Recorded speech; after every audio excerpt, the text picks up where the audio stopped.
देहरादून से बड़ी खबर की, जहां धामी सरकार की कैबिनेट बैठक है आज। ये बड़ी खबर आपको बता रहे हैं, कई अहम निर्णयों पर फैसला हो सकता है इस कैबिनेट बैठक में आ सकते हैं 1 दर्जन से ज्यादा प्रस्ताव। ग्लोबल इन्वेस्टर समिट को लेकर भी अहम प्रस्ताव आ सकता है। आगामी विधानसभा के 1 दिवसीय विशेष सत्र पर निर्णय हो सकता है।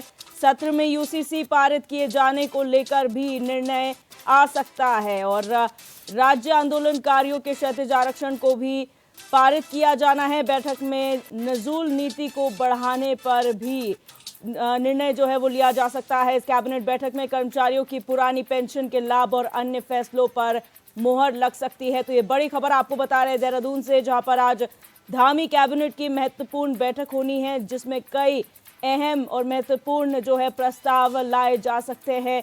कई अहम निर्णयों पर फैसला आ सकता है और बैठक में 1 दर्जन से ज्यादा प्रस्ताव रखे जाने की उम्मीद जताई जा रही है। ग्लोबल इन्वेस्टर समिट को लेकर भी अहम प्रस्ताव लाया जा सकता है इस कैबिनेट बैठक में और आगामी विधानसभा के 1 दिवसीय विशेष सत्र पर भी इसमें निर्णय होगा। सत्र में यूसीसी पारित किए जाने को लेकर निर्णय होगा। राज्य आंदोलनकारियों का जो क्षैतिज आरक्षण है उसे लेकर भी जो है फैसला हो सकता है, उसे पारित करना है। बैठक में नजूल नीति को बढ़ाने पर भी फैसला हो सकता है और कर्मचारियों की पुरानी पेंशन के लाभ और इसके अलावा जो अन्य फैसले हैं उन पर मोहर लग सकती है।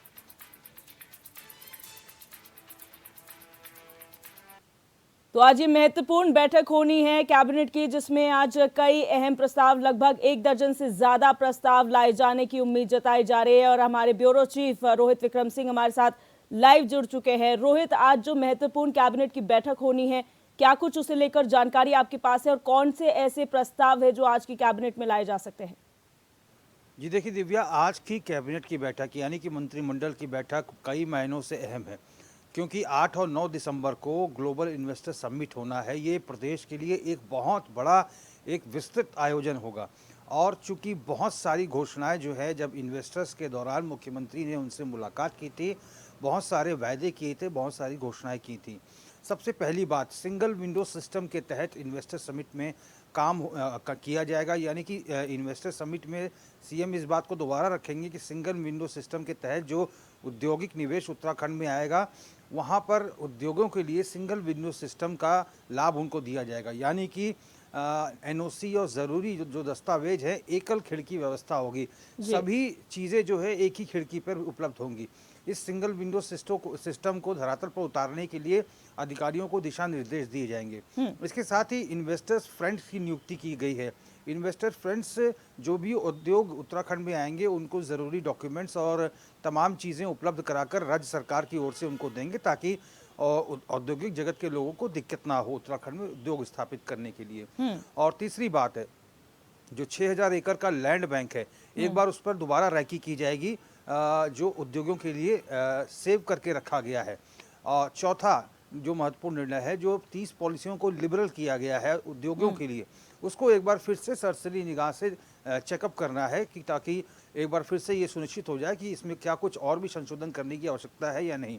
और 8 और 9 को जो ग्लोबल इन्वेस्टर समिट देहरादून के फॉरेस्ट रिसर्च इंस्टीट्यूट में प्रस्तावित है, उसमें क्या कुछ बेहतर सुविधाएं और दी जा सकती है उद्योगपतियों के लिए, कैसे प्रधानमंत्री का आगमन होगा, कौन कौन अधिकारी रहेंगे, कौन कौन नोडल अधिकारी रहेंगे, जो कैबिनेट मंत्री हैं उनकी क्या क्या जिम्मेदारियां रहेंगी, पार्टी के जो विधायक हैं उनकी क्या क्या जिम्मेदारियां रहेंगी, अधिकारियों को क्या जिम्मेदारियां दी जानी है, ये सारी बातें इस कैबिनेट की बैठक में ली जाएंगी। दूसरी बात करते हैं दिव्या जी, जो नजूल नीति है, जो बहुत लंबे समय से प्रस्तावित चल रही है, उस नीति में कुछ संशोधन जो है राज्य सरकार करने वाली है, ताकि इसमें जो कुछ लचीलापन है इसको दुरुस्त किया जा सके। और इसके साथ ही राज्य कर्मचारियों को के पेंशन के मसले पर भी अंतिम निर्णय इस कैबिनेट की बैठक में लिया जा सकता है। और सबसे महत्वपूर्ण है विधानसभा का 1 दिवसीय सत्र बुलाया जाना दिव्या, क्योंकि 2022 के विधानसभा चुनाव से पहले मुख्यमंत्री ने जब यूनिफॉर्म सिविल कोड प्रदेश में लाया जाएगा ऐसी घोषणा की थी, उसके बाद प्रचंड बहुमत की बीजेपी सरकार प्रदेश में बनी थी और सरकार अस्तित्व में आते ही यूसीसी को पहली कैबिनेट में लागू करने के लिए कमेटी के गठन का ऐलान किया गया था। कमेटी ने अपनी रिपोर्ट जो है राज्य सरकार को सौंप दी है। ये विधानसभा अध्यक्ष के पास भी पहुंच चुकी है, उनके दस्तखत भी हो चुके हैं। सिर्फ इसमें 1 दिन के विशेष सत्र की आवश्यकता है, ताकि इस यूनिफॉर्म सिविल कोड समान नागरिक संहिता के कानून को पारित किया जा सके। और ये बहुत महत्वपूर्ण है। और चूंकि बीते दिन हमने देखा है कि 3 राज्यों में थंपिंग मेजॉरिटी के साथ भारतीय जनता पार्टी की जीत हुई है, और ऐसे में एक बड़ा कीर्तिमान जो है उत्तराखंड की तरफ से भी मुख्यमंत्री पुष्कर सिंह धामी देना चाहते हैं। और 1 से 2 दिन के भीतर ही ये विशेष सत्र बुलाया जा सकता है, जिसमें यूनिफॉर्म सिविल कोड का जो ये पूरा प्रस्ताव जो खाका तैयार हुआ है, इसको पारित किया जाएगा और ये कानून का रूप ले लेगा राज्यपाल के हस्ताक्षर के बाद। और इसके साथ ही 1 दिन के विशेष सत्र में राज्य आंदोलनकारियों को 10% क्षैतिज आरक्षण का लाभ दिए जाने पर भी निर्णय किया जाना है। इसमें भी सिर्फ 2 या 3 घंटे का समय लगना है। इसको सर्वसम्मति से विधानसभा में पारित होगा और उसके बाद फिर इसमें राज्यपाल के हस्ताक्षर होंगे तो ये कानून अस्तित्व में आ जाएगा। तो ये 2 महत्वपूर्ण निर्णय लेने हैं। चिंतन मंथन इस मंत्रिमंडल की बैठक में होगा कि किस दिन विधानसभा का विशेष सत्र बुलाया जाए, सत्र की अवधि कितनी रखी जाए, क्योंकि बहुत ज़्यादा इसमें बहसबाजी या बहुत ज़्यादा इसमें सवाल जवाब तो होंगे नहीं। इसमें सिर्फ इन 2 कानूनों को ही पारित कराने का मसला रहेगा। यानी कि छोटा सत्र रहेगा, 2 से 3 घंटे के भीतर ये सत्र निपट जाएगा। और ये जो राज्य आंदोलनकारियों के क्षैतिज आरक्षण का जो कानून है और यूसीसी का जो मसौदा है, इस पर इसको पारित कराने को लेकर जो है फैसले इस कैबिनेट की बैठक में लिए जाएंगे। तो कुल मिलाकर और 1 दर्जन से अधिक और भी प्रस्ताव है जो पर्यटन से रिलेटेड हैं, डेयरी विकास से संबंधित हैं, बहुत सारे ऐसे प्रस्ताव हैं। इन पर भी अंतिम मुहर इस कैबिनेट की बैठक में लग सकती है। सीएम धामी की अध्यक्षता में 12:30 बजे करीब सचिवालय में कैबिनेट की बैठक शुरू होगी दिव्या जी। और इसके सारे मंत्री जो है मंत्रिमंडल के रह सकते हैं, ऐसे कयास लगाए जा रहे हैं। और बैठक के तुरंत बाद जो हो सकता है कि चीफ सेक्रेटरी या फिर सरकार के जो शासकीय प्रवक्ता हैं वो प्रेस ब्रीफिंग करके बताएंगे कि क्या क्या निर्णय इस बैठक में लिए गए हैं। बिल्कुल रोहित, और यहाँ पर जो विशेष सत्र बुलाने की बात कही कि यूसीसी एक अहम मुद्दा है और विपक्ष ने हमेशा सवाल उठाया है, क्योंकि हमने देखा है जो 10% क्षैतिज आरक्षण की बात रही वो पक्ष विपक्ष दोनों ने साथ मिलकर जो है ड्राफ्ट किया था। लेकिन अगर बात की जाए यूसीसी की तो विपक्ष का आरोप था हमें ड्राफ्ट नहीं मिला है, तो उस पर चर्चा होने की संभावना है, क्योंकि उसमें ये कहा गया कि हमें समय चाहिए, उस पर चर्चा होनी चाहिए, कुछ अगर समझ में नहीं आया तो उसको और ब्रीफ करने की जरूरत है उस सत्र में। देखिए, विपक्ष को तो सरकार ने आमंत्रित किया था, लेकिन विपक्ष ने आमंत्रण को स्वीकार नहीं किया था। अब चूंकि कई दौर के इसमें अध्ययन हो चुका है और पूरे करीब 1 साल से अधिक का समय इस ड्राफ्ट को तैयार करने में लगा है।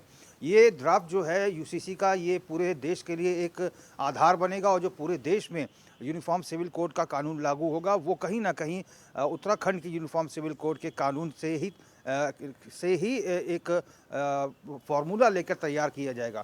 तो कुल मिलाकर ये समझा जाए कि इसमें अब इफ एंड बट वाली स्थिति नहीं है, क्योंकि जो एक भारतीय जनता पार्टी का नया स्लोगन दिव्या जी बीते रोज से लॉन्च हुआ है कि मोदी की गारंटी सबसे बड़ी गारंटी, इसी को चरितार्थ करने के लिए मुख्यमंत्री अब एड़ी चोटी का जोर लगाएंगे और जल्द से जल्द यूसीसी के प्रस्ताव को विधानसभा से पारित कराएंगे, ताकि प्रधानमंत्री नरेंद्र मोदी ने जो यूसीसी को लेकर देश की जनता को, प्रदेश की जनता को गारंटी दी है, इस पर भी अंतिम मुहर लग सके।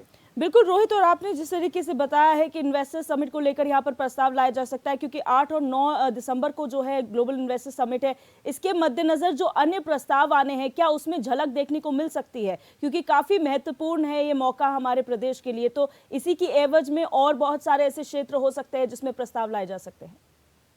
बिल्कुल, कुल मिलाकर ग्लोबल इन्वेस्टर समिट को लेकर चर्चा काफ़ी गंभीर रहने वाली है, क्योंकि तमाम जो सरकार के जो मंत्री हैं इनसे चर्चा जो है मुख्यमंत्री पुष्कर सिंह धामी करेंगे कि भाई अब जो औद्योगिक निवेश उत्तराखंड में आएगा उसको और क्या क्या लाभ हम दे सकते हैं, क्योंकि इससे पूर्व भी दिव्या उद्योग तो आते हैं, लेकिन उद्योगों को उत्तराखंड में बांध कर रखना ये सरकारों के लिए बड़ी चैलेंजिंग स्थिति होती है। उद्योग स्थापित हो जाते हैं, 2-3 साल तक उद्योग चलते हैं, सरकारें ध्यान नहीं देती, फिर उद्योग पलायन करके यहाँ से चले जाते हैं। अब सीएम धामी का विशेष फोकस है कि अगर उद्योग यहाँ पर लग जाते हैं, इनको किस तरह से बांध कर रखना है ताकि आने वाले दशकों तक ये उत्तराखंड में स्थापित रहें, उत्तराखंड के पानी को, उत्तराखंड की जवानी को नौकरी मिल सके, मातृशक्ति को काम मिल सके, महिला उद्यमियों को काम मिल सके, उत्तराखंड सशक्त बन सके और एक विश्वास औद्योगिक जगत में पैदा हो सके कि उत्तराखंड में अनुकूल परिस्थितियां हैं और उत्तराखंड में उद्योग लगाया जाना संभव है।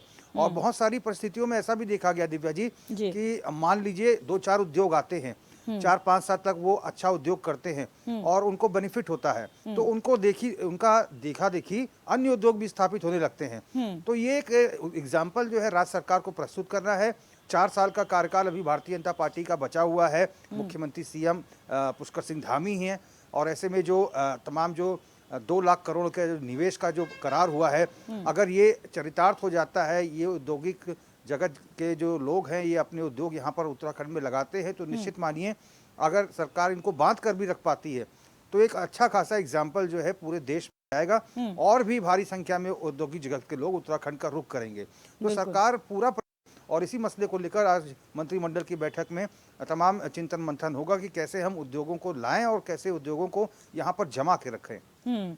बहुत शुक्रिया रोहित हमारे साथ जुड़ने के लिए और तमाम जानकारी साझा करने के लिए।